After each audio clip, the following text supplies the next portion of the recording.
friends, but who's the daddy? I graduate with honors. Assalamualaikum warahmatullahi wabarakatuh. Perkenalkan, nama saya Cynthia Putri, saya dari kelas 2B Kebidanan. Saya akan menjelaskan konseling dan penapisan KB. Di sini ada alat yaitu pet, ampul, timbal balik. Ada yang bisa saya bantu, Bu? Saya ingin menanyakan tentang KB suntik 3 bulan. Sebelumnya Ibu udah tahu belum apa itu KB? Tentang Tujuan KB? belum juga Bu. Ibu mau pakai KB apa nanti, Bu? Suntik 3 bulan. Saya akan menjelaskan sedikit metode suntik KB 3 bulan. Jadi metode suntik KB 3 bulan ini mengandung hormon progestin. Nah, nanti ketika Ibu sudah ber-KB, Ibu harus berkunjung ulang setiap 3 bulan sekali untuk suntik KB. Nanti penyuntikannya di sekitar area bokong Ibu ya, Bu. Ada beberapa metode KB yang perlu Ibu ketahui, seperti metode KB alamiah, seperti MAL, sistem kalender, senggama terputus, lendir service, dan juga simptom termal. Kemudian ada juga KB yang mengandung hormon seperti pil kombinasi, cincin vagina, kemudian ada koyo kombinasi, dan metode baru itu ada kondom, diafragma dan sperma. Lalu ada juga kontrasepsi progestin, itu ada pil, mini pil impian, dan AKDR. Selanjutnya ada kontrasepsi mantap, yaitu vasektomi dan tubektomi. Nah, Ibu, tadi kan saya sudah jelaskan sedikit mengenai suntik KB 3 bulan, juga beberapa metode kontrasepsi lainnya. Apakah Ibu ingin tetap memakai kontrasepsi suntik 3 bulan atau ingin menggunakan yang lain? Ya Bu, tetap menggunakan. Nah, sekarang saya akan menjelaskan secara lengkap mengenai suntik KB 3 bulan.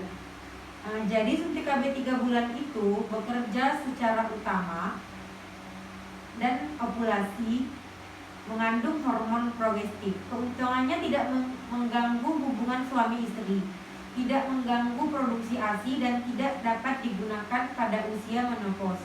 Adapun kerugiannya yaitu memberikan perlindungan terhadap penyakit tidak seksual seperti teman dan AIDS, HIV, IMS.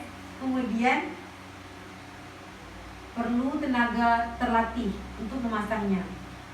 Juga ada pun kerugian yang lain, terlambat pemulihan kesuburan dan penurunan kepadatan tulang jika digunakan dalam jangka waktu yang sama. Yang tidak boleh digunakan yaitu tekanan darah tinggi, keadaan hamil, kemudian penyakit diabetes, dan berusia lebih kurang dari 35 tahun. Punya riwayat penyakit stroke, jantung, dan pembuluh darah. Riwayat kanker payudara, pendarahan abnormal, dan penyakit hati kuning, dan efek sampingnya yaitu perubahan dan berat badan naik, sakit kepala ringan, nyeri payudara, suasana hati berubah, mual muntah, rambut rontok, gairah seksual menurun, dan jerawat. Seperti ini ya Bu, ampulnya nanti akan dimasukkan disuntikannya dan akan disuntikan ke bokong Ibu. Sampai di sini apakah ada yang Ibu ingin tanyakan?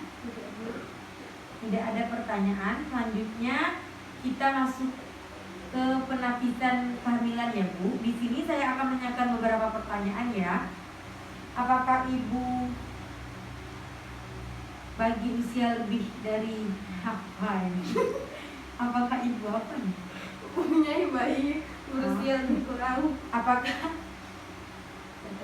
Apakah Ibu sudah mempunyai bayi lebih kurang umur 6 bulan? Tidak Bu. Apakah Ibu melakukan seksual di 3 hari terakhir? Tidak Bu. Apakah Ibu baru melahirkan bayi lebih kurang 4 minggu? Tidak Bu. Apakah Ibu saat ini dalam siklus haid? Tidak juga Bu. Apakah Ibu pernah mengalami keguguran? Tidak Bu. Apakah sebelumnya Ibu menggunakan alat kontrasepsi secara tepat? Tidak juga Bu.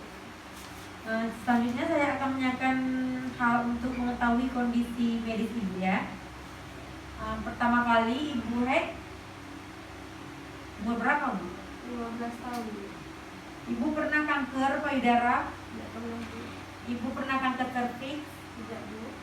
Ibu pernah penyakit hepa, Tidak juga, Bu. jantung, Tidak, Bu. hipertensi, Tidak, Bu. obesitas, Tidak, diabetes, tidak, Bu. merokok, Tidak, Bu. suami ibu merokok, Tidak, Bu.